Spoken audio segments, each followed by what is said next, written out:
এখন আপনাদেরকে শপথ বাক্য পাঠ করানো হবে।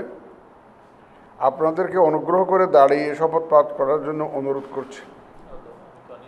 উল্লেখ্য যে আমি শব্দটি উচ্চারণের পর মাননীয় সংসদ সদস্যগণ ডট চিহ্নিত স্থানে নিজের নাম পাঠ করবেন।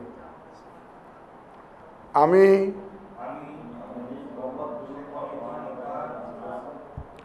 সংসদ সদস্য নির্বাচিত হইয়া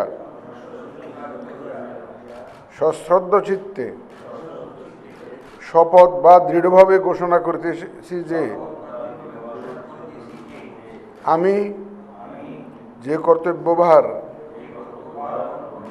গ্রহণ করিতে যাইতেছি খরচ বাঁচে 65% পর্যন্ত। ওয়ালটন বিএলডিসি ফ্যান ছড়ায় স্বস্তির সবুজ হাওয়া। তাহা আইন অনুযায়ী ও বিশ্বস্ততার সহিত পালন করিব। আমি বাংলাদেশের প্রতি অকৃত্রিম বিশ্বাস ও আনুগত্য পোষণ করিব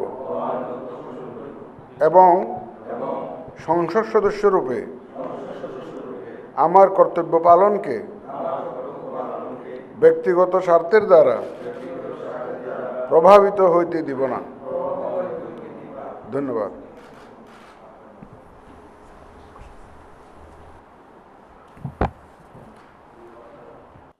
মাননীয় সংসদ সদস্য বৃন্দ, আপনাদের কাছে সরবরাহকৃত শপথপত্রের নির্ধারিত স্থানে নিজ নির্বাচনী এলাকা উল্লেখপূর্বক অধ্যক্ষের তারিখ সহ স্বাক্ষরদানের জন্য বিনীত অনুরোধ করছি।